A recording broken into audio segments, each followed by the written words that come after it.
thanks for coming to our program this afternoon. I'm Georgine Chastain. I am the president of the Slovak American Society of Washington, D.C. And I want to just say that how I met Pam.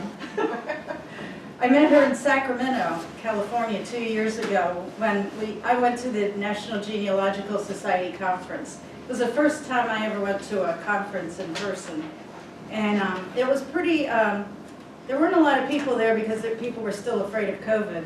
But I went because my son lives in Sacramento. So I said, this is a no-brainer. So I went and saw that Pam was there with the Genealogical Society of Pennsylvania, I think. Yeah. And I saw that she is from Franklin County, Pennsylvania, where my husband's family is from. And I thought, oh, I need to meet her because I do a lot of research in Waynesboro. And it turns out when I talked to her, she's half Slovak. Did I have my mask on? I think so. Because I had a Slovak mask. Yeah. So I said, well, you need to join the Slovak American Society of Washington, and she did. And then she came and spoke to another group I'm mixed up with, the Fairfax Genealogical Society. She was there a year ago, September. And then she contacted me about speaking to this group, and I said, sure. And let me tell you about her. She is the owner of Anderson CoGen in Franklin County, Pennsylvania. She is a certified genealogist, which is pretty cool. Not everybody gets that far.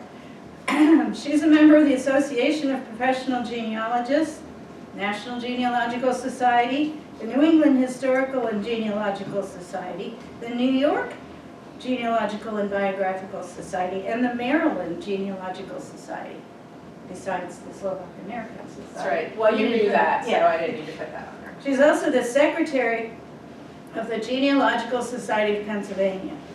Pam has written articles for and given presentations to many of these and other local organizations. And she's going to talk today about her own family, how she found them in Western Slovakia. Thanks, George. So I'm going to turn it over to you. Yeah, so somebody asked me about, like, where am I from, which is what I ask everybody that I have met here today, because most of the people that I know that have Slovak ancestors were from Pittsburgh or Cleveland. Well, my ancestors, my grandparents, immigrated to the Chicago area. So I grew up in a town outside of Chicago called Naperville, and my mother's side is not Slovak at all. They are almost like Mayflower, but her family moved to the Chicago area from New York, and so that's where my parents met, and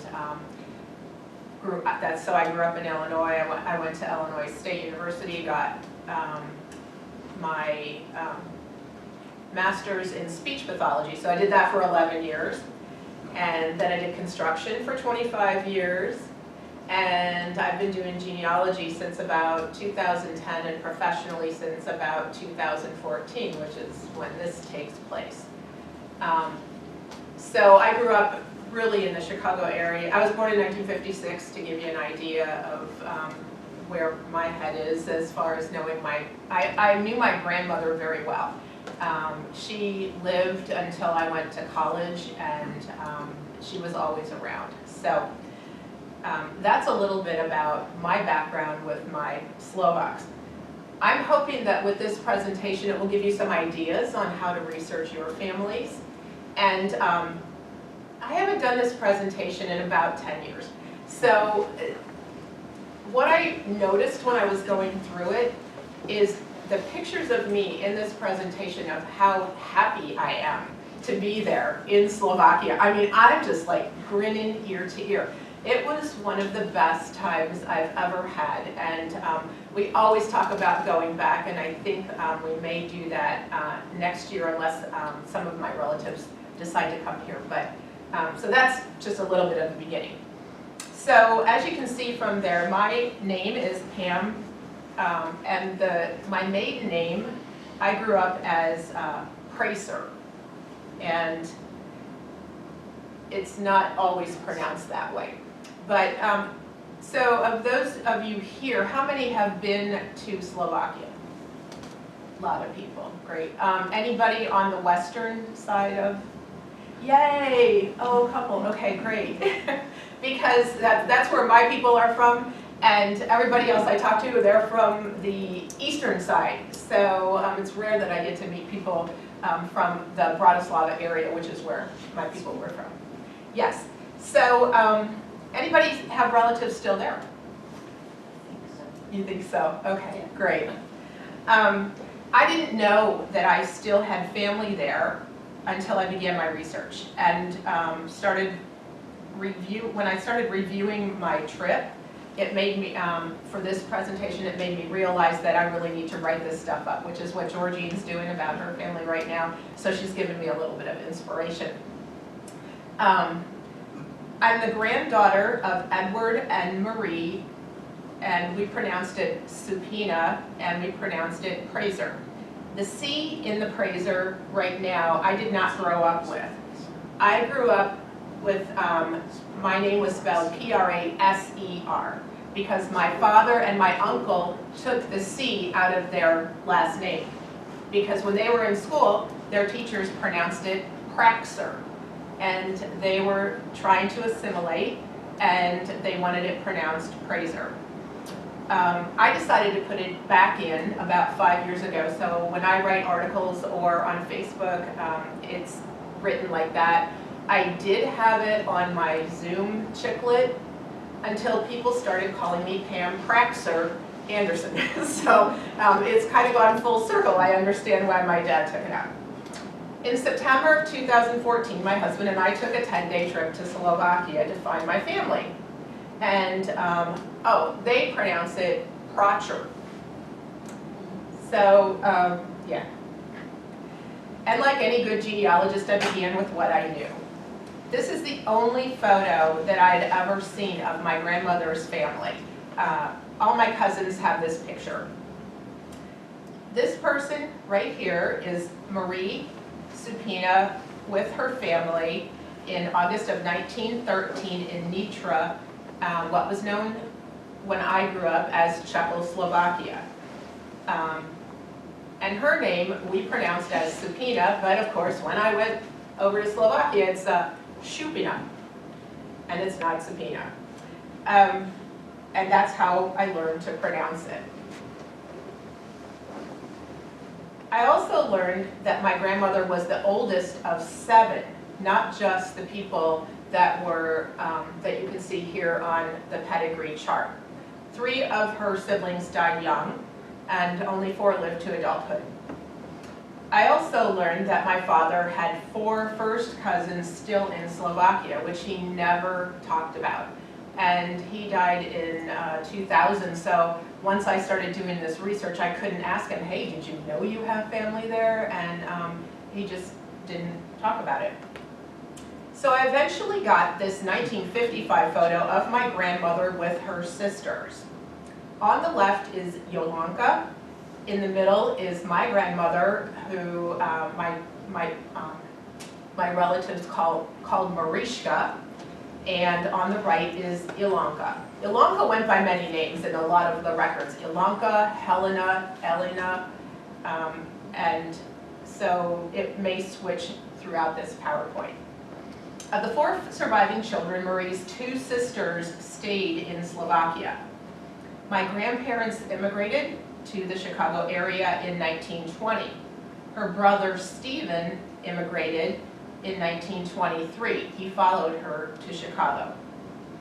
This is interesting to me because I'm also the oldest of the kids in my family. We have 5 in mine, and I also have 2 sisters.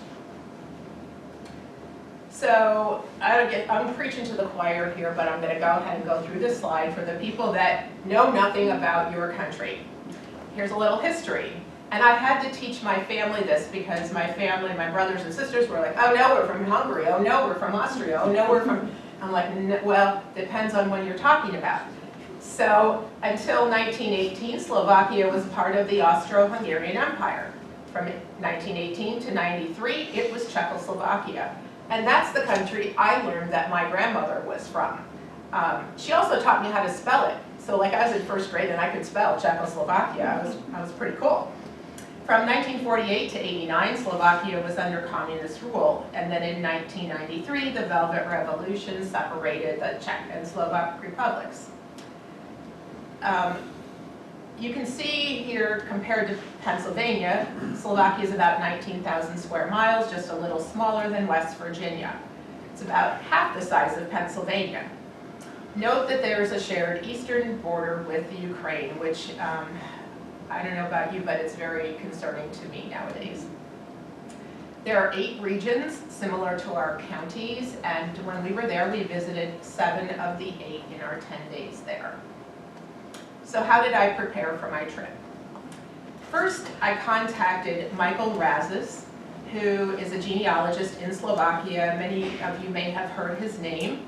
He's a member of the Czechoslovak Genealogical Society, because I didn't know about this group here, or I would have contacted you. But he lived in eastern Slovakia. Michael recommended Peter Lazacek. Peter is on the right there. He runs a company called Best Slovakian Tours. Excellent. He will take you wherever you want to go. And so I contacted him because we had no idea what we were doing or where we were going. And he's based in western Slovakia, but he goes all over. He goes into Poland, he goes into other countries. In the meantime, I was searching online and trying to do some research, and I found a cemetery record. It was a Nitra cemetery with Shupina graves listed on it. And listed with those graves was a person named Milan Hrenzurek. And I'm going to butcher up a lot of Slovak names today, so please bear with me. But Milan leased the cemetery plot that my ancestors were buried in.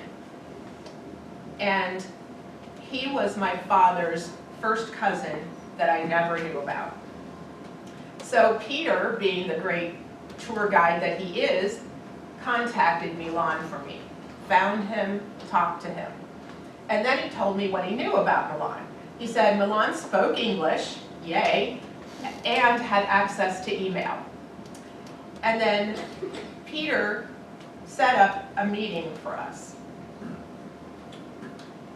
In the meantime, Milan and I emailed back and forth about 3 or 4 times until our trip. And this is part of the correspondence. He said, "You will visit ruins of a very old guardian castle built high on a massive rock. Exactly here," and this is in Bratislava, "under the high rock on the bank of the huge Danube River is the ideal place for our historical meeting. I will be sitting on one of the 4 benches installed next to the 2 iron curtain memorials. You really cannot miss me and the place. At the chosen place, at the foreseen time, I hope we will finally have the opportunity, with Tom's permission," Tom is my husband, "for the first time to hug each other. At this very moment, you are getting to become my guests and me your host. We will celebrate the above event in the nearby restaurant. After our lunches, we will move to my family house and spend a nice afternoon drinking coffee, eating cake, and talking." So, I have several of these maps throughout my presentation. We took an overnight flight to Vienna, and we arrived on September 18th. It took less than an hour to drive to Bratislava. So here's Vienna, and here is Bratislava, which many of you already know. In 2014, you couldn't just drive across the border. In the 1980s, you weren't even allowed to cross the border. In February of 2023, the border checks were removed, but then they were reinstated again in October of last year. Our first stop was Old Town Bratislava. Bratislava's population is about the size of Miami. The Old Town has small, walking-only streets. And our first stop after an overnight flight was for coffee at the Urban House. And that is, there's a picture on the top left. and a picture of me holding my book. I have a red journal that I kept track of every day and the photographs that my husband took. I bring him along to take my photograph. That's and he actually drove me here today, so he's out gallivanting right now. Our first stop at Urban was very interesting because you know, we'd never been into any kind of Slovak establishment, so it was a good way to get our feet wet because they were used to tourists. And then we stayed at the Hotel Merrill's, which is on the bottom right. And Peter arranged the hotels for us. After coffee, we went to the oldest store in Bratislava. And then we walked on what used to be a canal, and there, where we are, they used pavers and fountains to show where the water used to flow. For lunch, we went to a place called Kogo's, and we ate outside. And it wasn't exactly warm, but all the restaurants had blankets on their chairs, so it was really great. And then we checked out some of the shops. And of course, this is one of my favorite. I don't know if you noticed, but I'm kind of tall. So giraffes were always my animal growing up, and we had to take a picture of me under GI Rappy, is what I call it. I'm not sure how it's actually pronounced. But this trip I was on a quest. I was on a quest for plum dumplings. Anybody have plum dumplings? Yeah, okay. So they were on the menu, so we stopped in, but of course they were out of them, and they said, oh, why do you want these? These are peasant food. And I'm like, what I do? I want plum dumplings. Because I used to help my grandmother make them, and now my sisters make them, and I help them.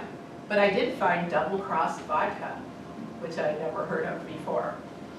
So while we were here in 2014, Scotland voted on independence from the UK, and the referendum failed.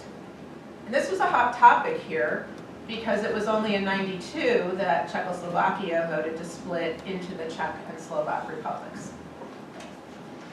We met a lot of people from all over. The top left is a Russian tourist attending Beer Fest, and the bottom left are tourists from Ohio. Slovakia has about 5.8 million people, which is similar to the state of Minnesota. If you lived in Slovakia, you would likely be Roman Catholic. You would consume less oil and electricity than we do here. You'd spend less money on health care, and you'd make less money. And you'd have more of a chance of being unemployed. So our first full day, we had a tour scheduled. Peter scheduled a tour of Bratislava for us with Jana and 6 women from Pittsburgh. Unfortunately, all I could think about really was meeting Milan that afternoon. So my mind really wasn't on this tour. I'm like, get the tour over with, I want to go see Milan. On our tour, we saw all the famous Bratislava sites. The Hviezdoslav Square in the top right, St. Martin's Cathedral on the center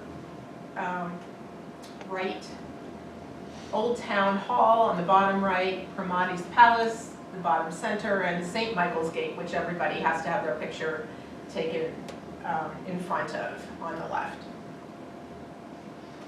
After our tour, Peter drove us to Devon Castle to meet Milan. I don't know if you can tell from these pictures, but I was intrigued by the mountain goats. They're climbing on these steep outcroppings. Oh, there's some, you can probably see them better here, around the castle. They're pretty cool. So Eva and Jane on the right were our guides. Again, I just wanted to meet Milan. This is a great castle, but where's Milan? I wanted to meet Milan at the monument to victims who died under the communist regime. From 1945 to '89, many people lost their lives on this spot, trying to cross the Danube to get to Austria. And here's Milan, my father's first cousin. Some people say he looked like my dad. I don't really see it, but that's okay. You don't have a picture of my dad, so you can't really tell me. But we also met Milan's 2 sons. Andre owned the restaurant at Devon Castle, which is where we're sitting right now. And Peter, his brother, worked there. And they were waiting to drive us to lunch. Milan's sons drove us to his favorite restaurant called Molo, which is close to his home, and you can see it's pretty cool. Lots of windows overlooking a lake, more in towards modern Bratislava. And this is what I learned about Milan. He was 87, and as far as I know, he's still living. Because I haven't heard from any of my relatives because they knew we had a special relationship. So I'm thinking he's still living. He has a law degree and a PhD in engineering. His father was killed by the Germans in the 1944 Slovak uprising. And he visited my grandmother in Illinois and met my father. Why I never heard about this, I don't know. He told me that my grandmother had a positive attitude and liked to laugh, which I think that's true. And it was his responsibility to pick her up at the Prague airport when she visited. And she did go back several times. So, on the right here is Ilonka, and that's Milan's mother. And their family tree is on the right of this slide. I have Milan with his two brothers, Dusan and Ivan. I didn't put his kids in because they're not that important right now. Again, his sons, Peter and Andre. He also has a daughter. Her name is Katerina, that we didn't get to meet because she lived in Kosice. But in 2014, she was voted most loved teacher in Slovakia, and Milan was very proud of that. So our driver from the restaurant to Milan's house was his niece, Vlasta, who I have shown here, and she is my second cousin. We share great-grandparents. This is the back patio at Milan's house, which he called a nice communist condo. But he was very proud of their garden. And yes, we had coffee and cake and wine. They do like their wine, which is excellent. I brought my research, which is what we're looking at right now. Dorota, Milan's wife, is in the center, two pictures, top and bottom. Unfortunately, she didn't speak English, so Milan had to translate. His sons, Andre and Peter, are on the right. I still think that they didn't trust why I was there and why I wanted to meet their father and what did I want from him. Hopefully their attitude has changed a little bit. And then there's Vlasta. She is my favorite cousin right now. She is on the bottom left and the center bottom. And we have since become good friends. We Zoom, we message on Facebook, and we email.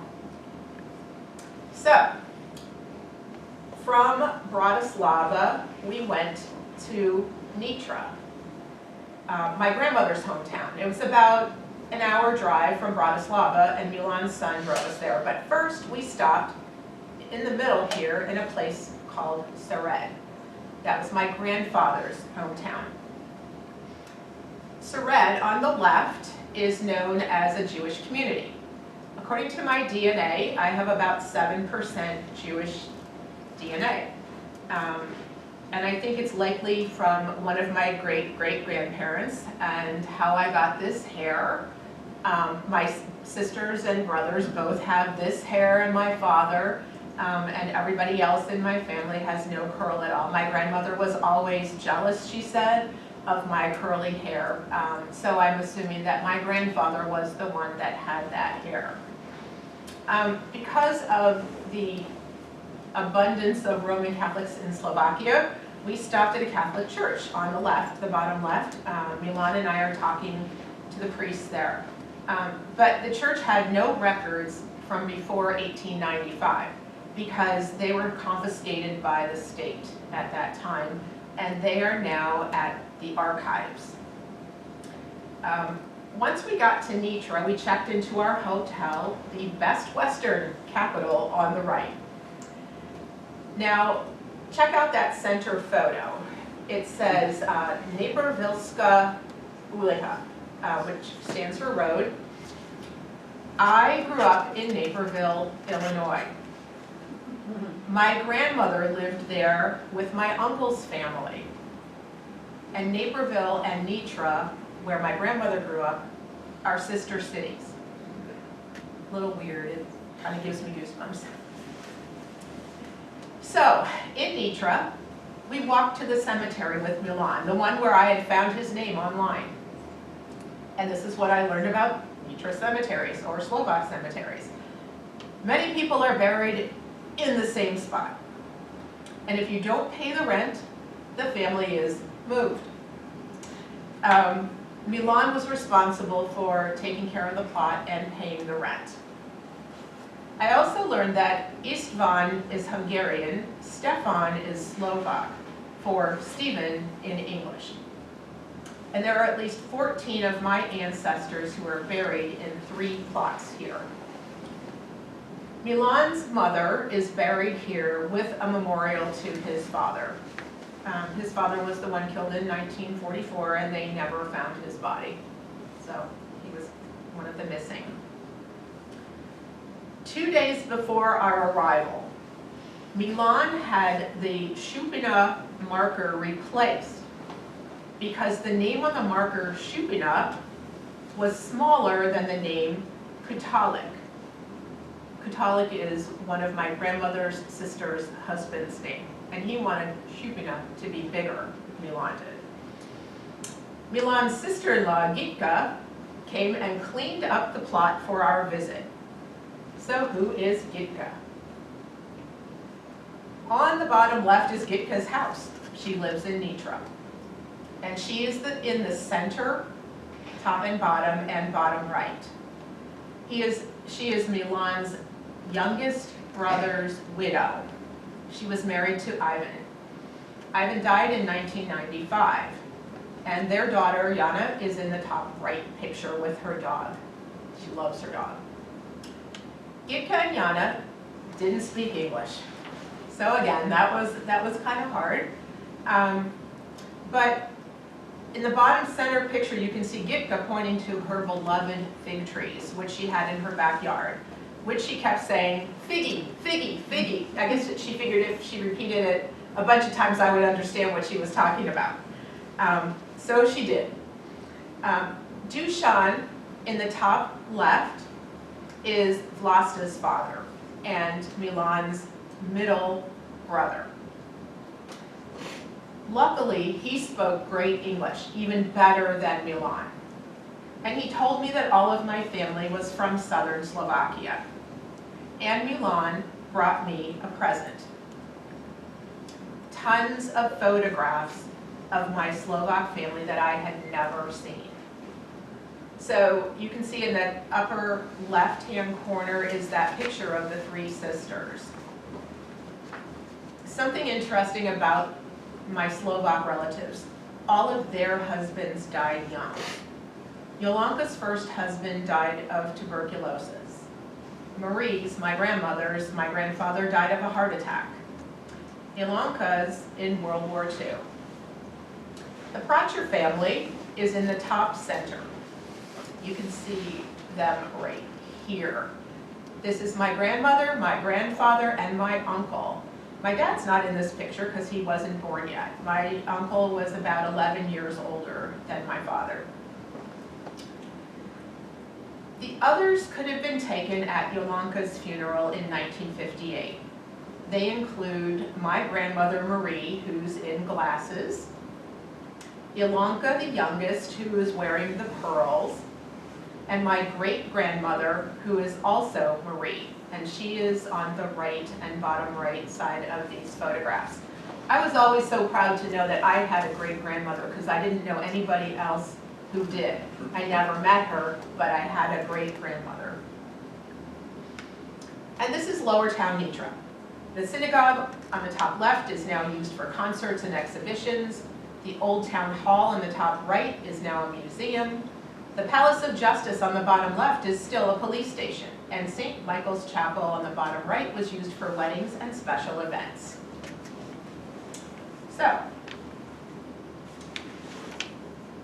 Yolanka Kutalik Felix, because she married twice. Let me tell you a little bit about her. Yolanka first married Benedict Kutalik. He died of tuberculosis in 1934. But they had one son, Tiber, who had 2 daughters. And then Yolanka married Alexander Felix. On our first night in Nitra, we tried to eat at our hotel, you know, the Best Western. But there was a private party, so we went somewhere else. The people at the party stayed overnight, and the next morning it was so crowded that we had to eat breakfast outside. And we noticed this guy that was carrying a lot of 2 packs of wine, like a red and a white, and he kept going outside and bringing them into the hotel, and outside and bringing them into the hotel. Okay, so Milan met us at the hotel, again with more presents. Books and pamphlets on Nitra, anything that he could find in English. When we saw Milan, he said the weirdest thing to me. He said, "You will not believe your 2 grandmothers are working up there." And I was like, huh? I learned it was the wine guy's birthday. He had just turned 60. His name was Vladimir Moravy. He's the guy in the white hair. He was married to Gabriela Kutalikova, the granddaughter of Yolanka and another second cousin. We were all staying at the same hotel and didn't know each other was there.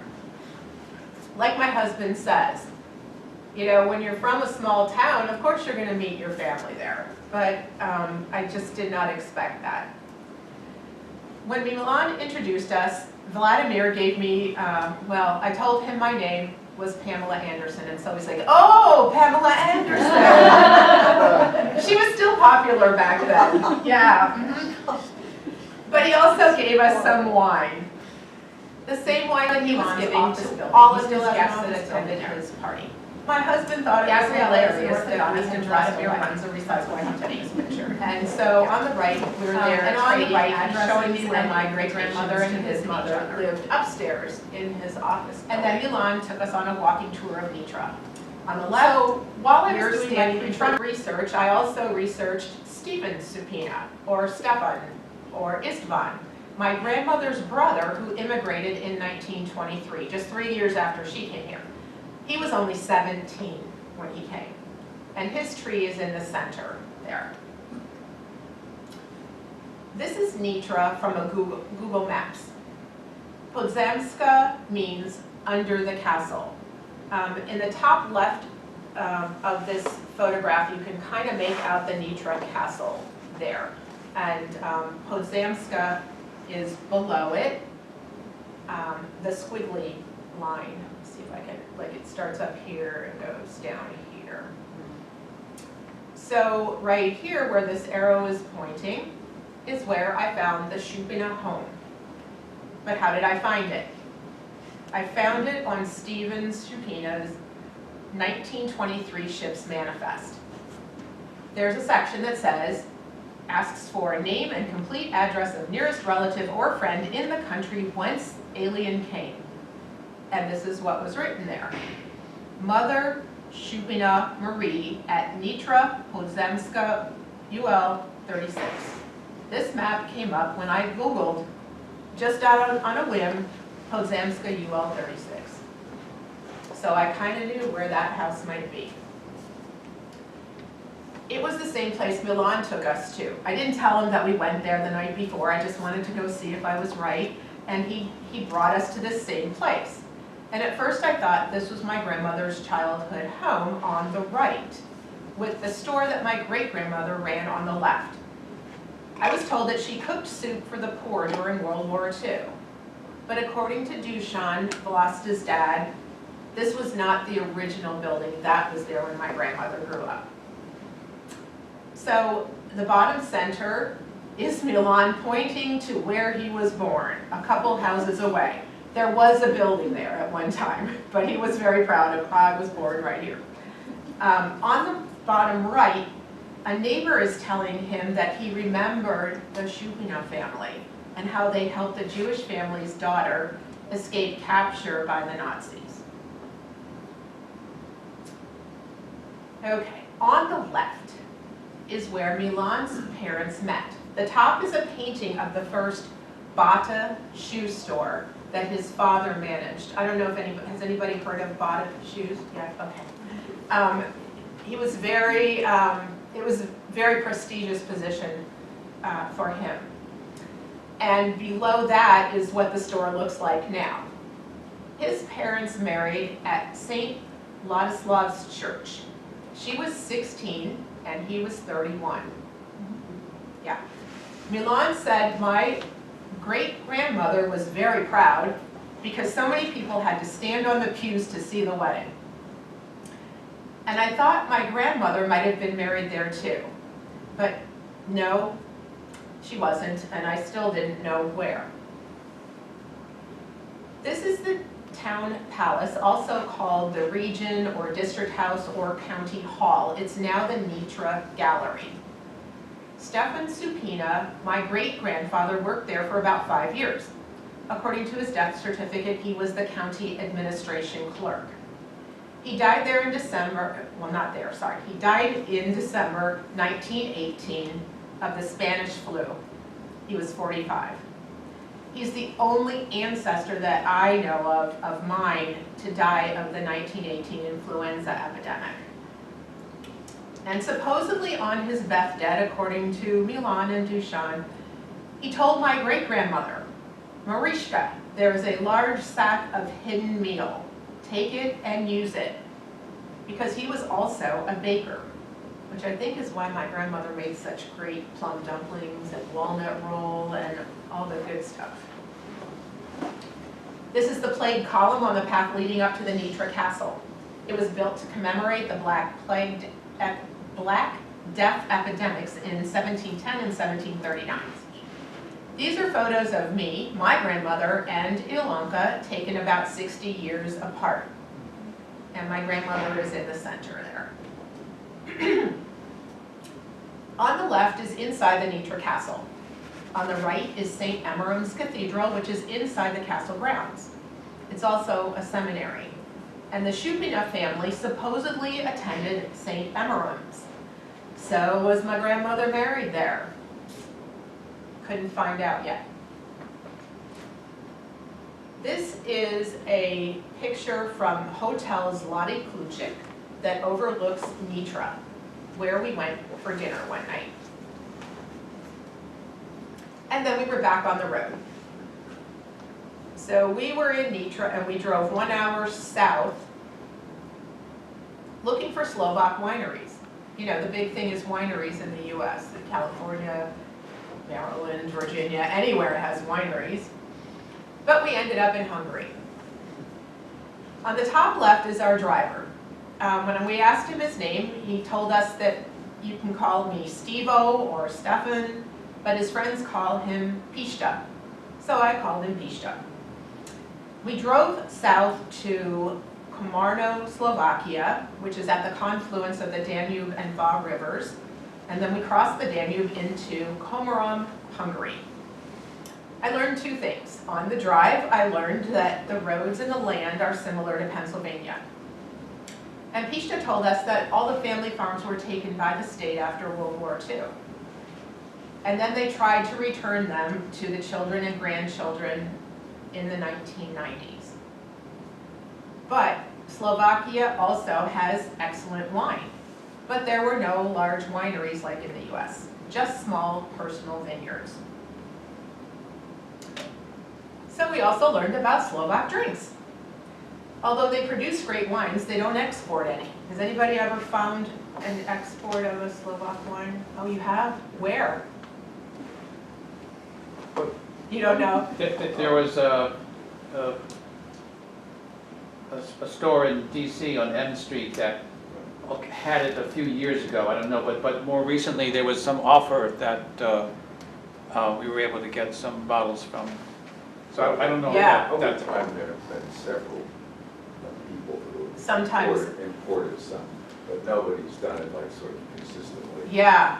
And I could go on, but the thing is there, I think the only place you can get it that I'm aware of, some restaurants seem to be importing them I've heard of a restaurant in Pittsburgh, which I haven't been able to visit. That makes sense. And so forth, and then I found Seattle or something, so there's that, but you're right. We were told that, They don't have enough there. You know, right, they don't because we were told export that they drink it all. it. So they don't, and Borovica, anybody? Their juniper brandy. I thought it was good. A lot of people were like, ugh, this is really bad, but I thought it was good. And when you order coffee, most of it comes out as espresso. At least it did when we were there at that time. So then our next trip was from Nitra to Strebski Plesho. It's in the High Tatras and part of the Carpathian Mountains. It's about a 5-hour drive. I learned more fun facts about Slovakia. Slovakia has over 500 caves, over 5,000 natural springs, and about 500 of them are used for spas or drinking water. And it's 4th in the world for its number of forests behind Scandinavia. And there's my photographer. I know they think. So on the long drive, we had to stop and eat. So here's a little bit about food. On the top left is the famous UFO cafe in Bratislava. We haven't been there yet. Cheese and chicken are very popular, which must be why they're my go-to food. And here I am trying to make friends with someone's future dinner right down here's the chicken. Yeah. So we stopped for lunch and we had to have soup because Slovaks have soup with every lunch. And from our menu, this is what I read. Fruit juices, soups, hen-powered juice, chicken soup, cook the best of my poultry with carrots, and I spill it into your plate with homemade dough. Sound appetizing, doesn't it? It was good. It was good. And then another stop was to the Sherpa Cafe. On the left, it's in Stary Smokovic. It was the first settlement built in the Tatras in 1793, and it was Pishta's home, our driver. His family runs the cafe. In the center photos, the top is he's holding his youngest son, the other one was at school, and he's standing there with his father-in-law who built the bar I'm leaning against in the bottom photo. And his wife, Martina, is in the background, and of course she's getting us espresso. The Sherpa Cafe is also a museum, and they still use Sherpas to take people and supplies up to mountain cottages. And Pishta is a Sherpa. And they also have Sherpa competitions, which he competes in. We stayed at the Grand Kempinski Hotel in the town of Strebski Plesho. It's the highest settlement founded around a mountain lake. The top right is a view from our room. The night we stayed there, it snowed. And we swore we heard bears. And we also ate dinner. On the left is the lake, and on the top right is their ski training area, and the bottom right is my husband. It was 35 degrees in the mountains, and this is September, on our morning walk around the lake and the ride up the ski lift, but it was beautiful. So, on Wednesday, we were up here and we drove to Spiš Castle. Anybody been to Spiš Castle? Oh yeah, it's like the place to go, isn't it? So there's over 500 castles in Slovakia. Spiš is the largest complex in Central Europe. It was built in the 11th to 12th centuries. Pishta decided to take us up the short way. It's not the main way to get up there, but he figured we could do it, and we did. And that's us going up the little tiny path. There's actually a bigger paved path. There are also a lot of small passageways. Anybody claustrophobic? Yeah. And a torture chamber. And of course, a toilet. You know, everybody needs one of those. On Thursday, we made our way back to Bratislava, and that is the red arrow there. Peter, who ran the tour company, took over as our driver from Pista. And we went the long way back, first to Lavocha and then to the triangle of mining towns. I'm going to show you, Lavocha is right here, and this is the triangle of mining towns right there. So if you can kind of keep that in the back of your mind. And this is what I learned about driving. You drive on the right side, the correct side. You can pass anywhere. The highway speed limit is 50, but people go 75. Gas costs double what it costs here. And the overpasses were built for wildlife, so the deer could safely migrate across the highways. This is the medieval town of Lavocha. On the top is St. Jacob Roman Catholic Church that was built in the 14th century. It was undergoing renovation at the time.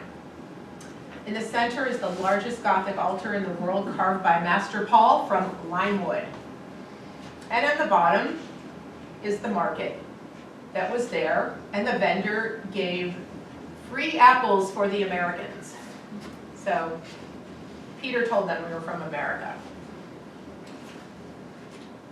Then we drove to Banska Štiavnica.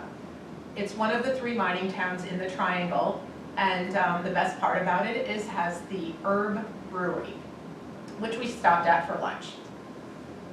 These are typical communist-built apartments. Milan said they were good, inexpensive housing.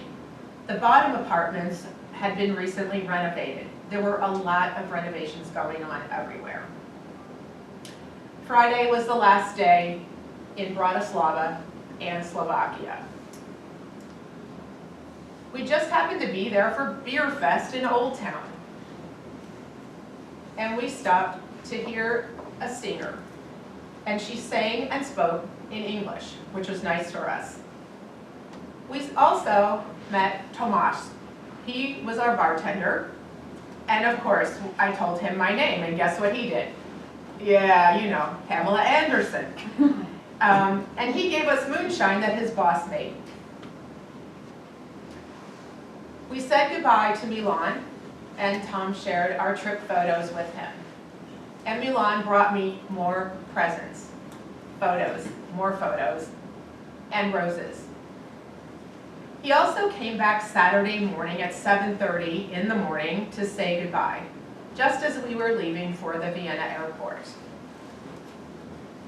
Oh, but wait, there's more. We went back in 2016, so if you would please indulge me, I have about 10 more slides of our second trip to Slovakia. I think I'm doing pretty good on time. Since we got started a little bit late, this won't take very long. I had 2 goals for this trip. Hire a genealogist to find more information on my grandparents and see my family again. Our first day back in Bratislava, we were surprised to see family so quickly. Tom and I were walking around Old Town. We were looking for a wine bar that he had found online.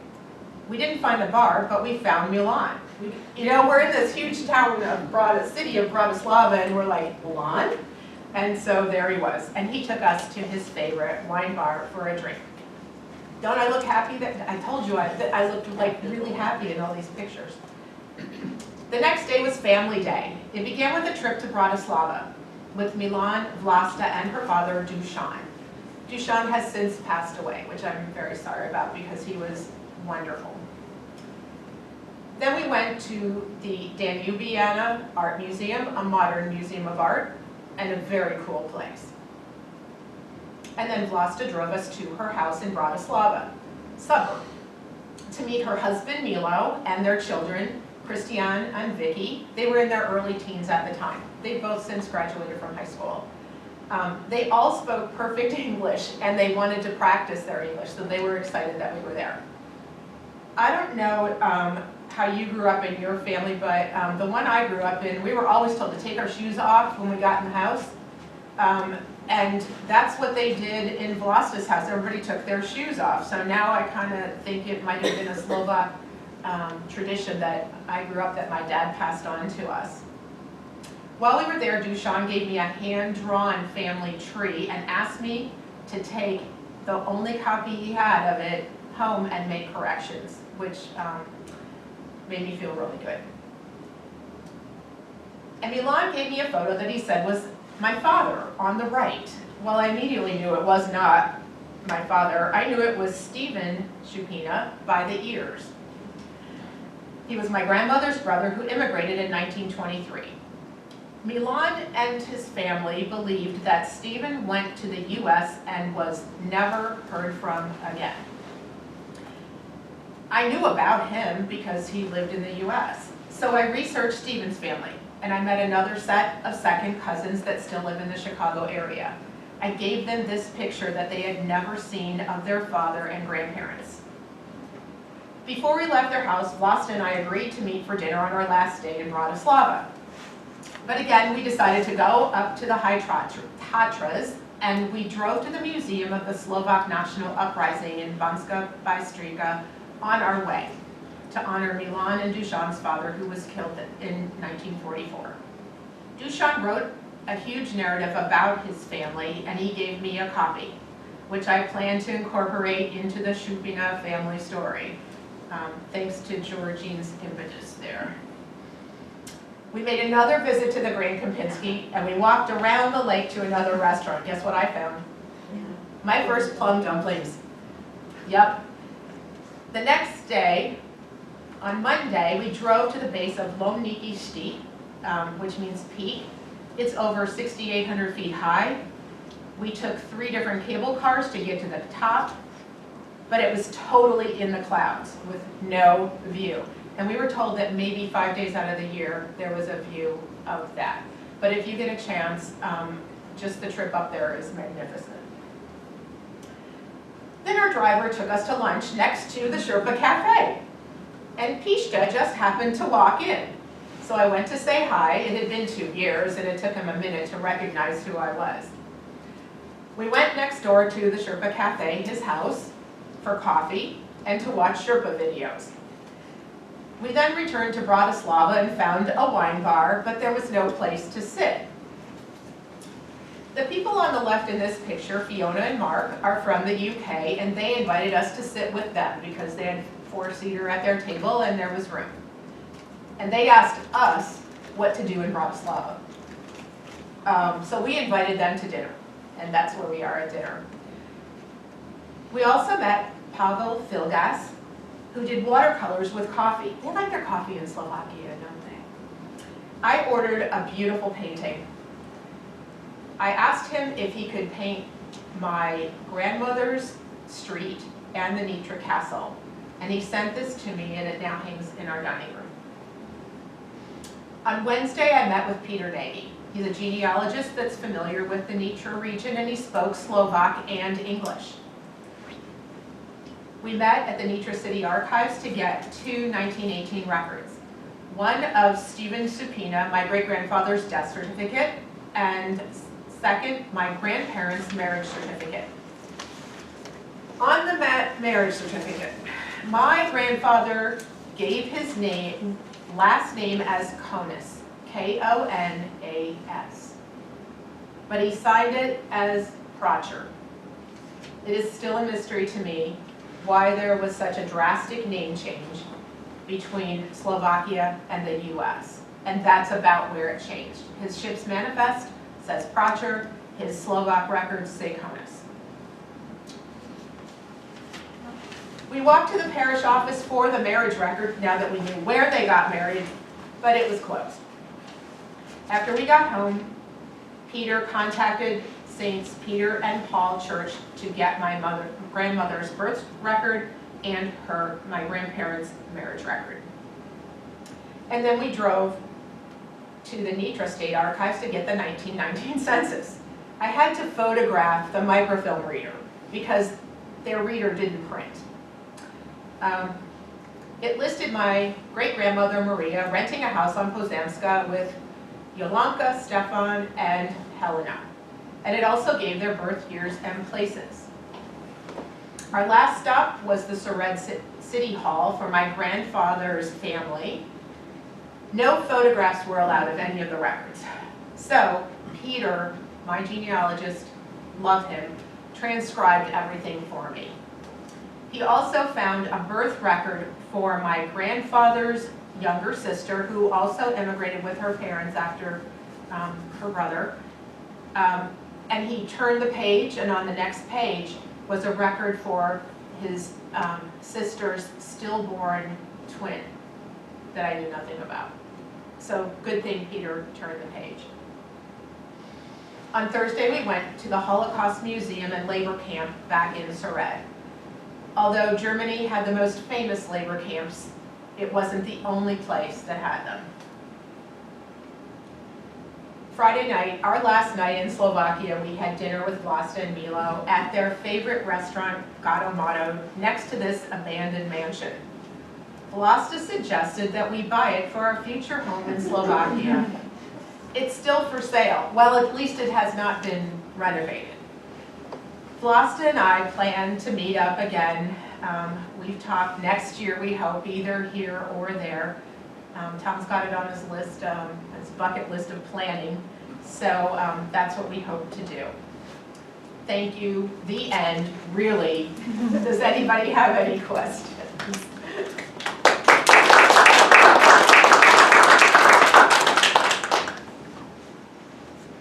Yes. How difficult is it for somebody who's an American citizen to access the vital records like birth, death, marriage records in Slovakia in general? You know, most people say go to Family Search first, but Peter was able to go to the archives for me when with me and after I left to get other records. So if you can find somebody that will go, you know, a genealogist that will go for you, that's, I think, the best thing to do. I have two of my grandparents' baptismal certificates from Slovakia. Oh, cool. I can barely read anything on it, but it was like I was hoping to find the birth certificates for them if they were, you know, at all allowed at this point. So that's why I was. It may be a birth registry, and that's what we found. And then if you ask for a birth certificate, they'll transcribe it. So I was hoping to be able to get a photograph of that registry, because you know what happens with transcriptions, they can be wrong sometimes. But if you can get both and have someone do it for you, I think that's probably the best. Okay, so there's nothing like online that we could do? Depends on the year. What year was it? 1890, 1889, maybe 1880. Yeah, something like that. You may be, am I right? You may be able to find it on Family Search, and this group can direct you to do that. My grandmother's siblings some were born when the records are online on Family Search, and some were born after it. So I didn't have them, but because I had the cemetery record, like the three that, or was it 3 or 4, the 3 that died young, had their birth and death dates on that cemetery record, and that's the only record I have of them. Family Search then? Yes, yes, and search the catalog, or I still go to catalog and do Slovakia. Now people are starting to search images, but like I said, everybody in this room that's done any research on Family Search will be able to help you. Okay, thank you. Yes? I have a question about your uncle who was killed in 1944. That was my great uncle. Yes, that was Milan and Dushan's father. Okay, and so that was, you said, an uprising between the Slovaks and the Germans? Yes. So was that part of Slovakia invaded by the Germans? Well, yes, I don't know if you'd call it an invasion. It's kind of like a walk-in, you know, like, hi, we're here, we're your friends, and then, well, we're not so much your friends. There is a book about the Slovak uprising. I don't know if anybody here knows the book I'm talking about, but it's very interesting. So wouldn't it be, isn't that just part of World War II? Yes, yes. Okay. There's some really interesting, I've been listening to Radio Slovakia International. They have their English 20-minute show every day, and this will be an anniversary year for the Slovak National Uprising. Oh, yeah. Since it was in 1944, I think it was in August. So you can also search through their archives. You can listen to the shows from last August, or from 10 years ago August, and it will tell you a lot about it, because Slovakia basically became a puppet state of Germany, like a lot of those countries. Thank you. were. That's a better explanation. And so, but you can hear a lot about it on RSI, Radio Slovakia International. According to Dusan and Milan, their father was away, and soldiers came and took Milan, Dusan, Ivan, and their mother to for questioning. And one of them had to go to the bathroom and ended up going out a window, and the family escaped. So I'd have to go back to what Dusan wrote to see exactly what he said, but yeah, it's pretty. And then I read in one source, it said after World War II that the Slovaks culturally, I guess socially, rejected the Germans who were living there and kicked them out. So I haven't heard anything more. I haven't really looked, but you know anything about that? Yeah, that happened, I mean, in Czechoslovakia. Yeah. This has been my year of discovery for this. Sorry, you No, want that's to okay. answer it? I was just going to say Yeah. that my great-grandfather and grandmother immigrated after my grandparents, and my great-grandmother was German. Schwartz was her name. So yeah, go ahead.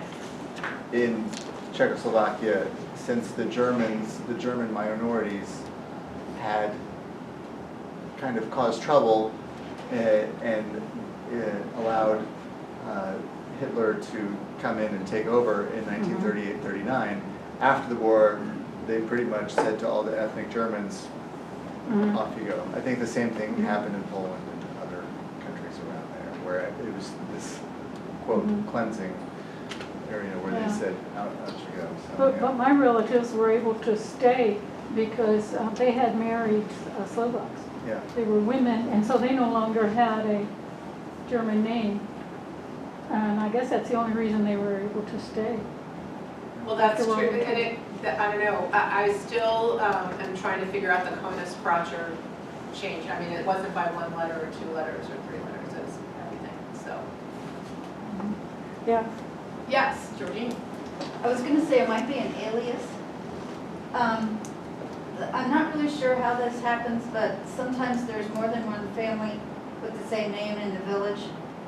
And so they call each other, like, you know, Joe with the big nose and Joe with, you know. Yeah.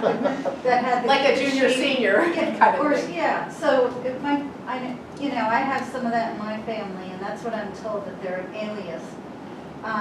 It could, my great-grandfather was the first Kracher I know about, and I was told that he was adopted, so I don't know if that is his adopted family's name or was his name.